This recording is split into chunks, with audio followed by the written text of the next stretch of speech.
quand on a commencé à s'intéresser au bien-être des populations, au bien-être dans le pays, le Danemark arrive en tête de tous ces sondages. Au Danemark, vous avez le taux de confiance le plus élevé au monde. Vous avez une manière beaucoup plus simple et beaucoup plus naturelle et beaucoup plus bienveillante d'aborder les relations dans la société. Et ce taux de confiance est encore plus élevé quand il s'agit des institutions et le gouvernement. Pour vous donner une référence, un pays comme la France, on parle plutôt de 20% de confiance, donc c'est tout l'inverse, donc c'est la méfiance qui prône.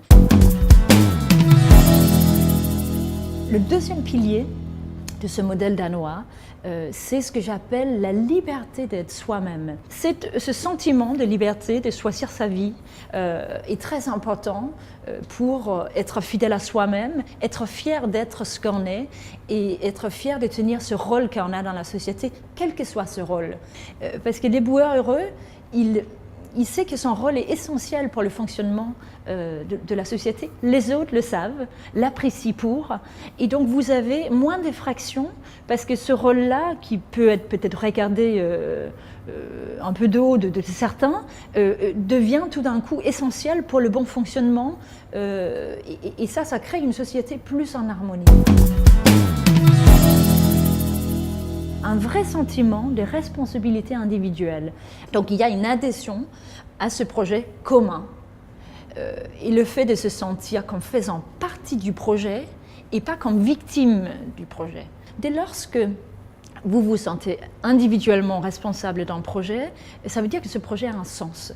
Et ça veut dire que pour le Danois, c'est d'engagement dans le projet, dans le modèle danois, et aussi une responsabilité individuelle. Je pense qu'au Danemark, il y a cette sensibilité face au sujet qui nous concerne. Et si ça nous concerne, on ne va pas déléguer cette responsabilité. Donc vous avez naturellement un engagement aussi envers de l'environnement, le fait de le protéger. Plus de 50% des parlementaires qui vont à vélo au Parlement. Vous ne pouvez pas vous attendre à que ça soit un président, un premier ministre ou même un ministre qui va tout changer pour vous. Le changement fort vient d'en bas aussi, vient de notre engagement et notre comportement au quotidien. On est là, tout m'est pas dû, avec un certain côté humble de la vie. Et quelle est ma part des responsabilités par rapport à cette situation, ce monde dans lequel on vit. Bien entendu, il est primordial que ceux qui sont élus se comportent d'une manière exemplaire par rapport à ce système et par rapport à nos valeurs communes. Le Danemark, à ce sujet-là, est aussi le pays le moins corrompu au monde. Donc, et évidemment, ça aide à que chaque citoyen s'engage et prenne l'exemple aussi sur, on va dire, les leaders politiques ou ceux qui sont des patrons des grands groupes danois. Le Danemark, on appelle ça un pays avec des valeurs féminines. La solidarité, l'empathie, un dialogue plus ouvert.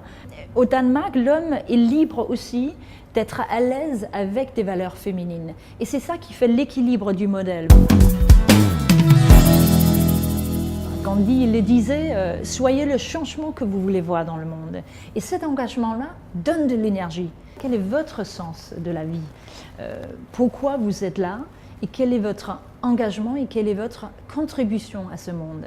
Commencez par une volonté de vouloir faire un cercle d'amis, une communauté de confiance et l'appliquer déjà à soi-même et l'accorder aux autres.